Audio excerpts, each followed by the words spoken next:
Diri ko sa kitchen manglimpyo. Hello everyone, today is another day. So weekend karon diri. Nya ako ra isa po diri kay wala sila nang lakaw sila to sila sa gawas. Dito sila mag-lunch sa gawas kay mag-ura man po to sila na mahaw god, alas 12 na sila na mahaw kay dugay man sila ng mata o ganang buntaga kay dugay man po sila nangatulog na ng gabi una basta gabi basta weekend gani manglakaw man gyud na sila.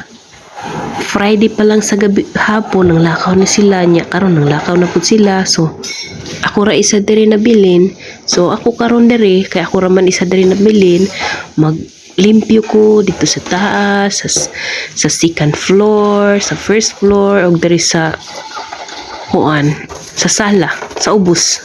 Wala may third daw ko no. Basta ako oy third na oy 1 2 3 na natulo na kapalapag ako. Kaya lamang diri kay sikan naman tong pinakataas daw. Kabala na. Manglimpyo ko tanan diri kanang mag general cleaning bitaw. Kay weekend man ya wala sila so ako ra isa. Pag general cleaning ko karon patungog mamilo po daghan pa kay kupil unon uy. Kagabi nadugay ko natulog kay gitiwas yun ako ang kuan plan sa hunon karon mag-steam na sad ko. So unahon sa nako ning kitchen kay bag-ura man to sila nang lakaw lagi. Hugaw pa unahon sa nako dre. Usahay din ako ni unahon akong sulod dito sa taas. Ulahin na nako ning kitchen.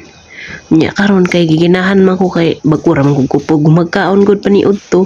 So ako na lang ning ikuan. Ipadayon na lang nako ni.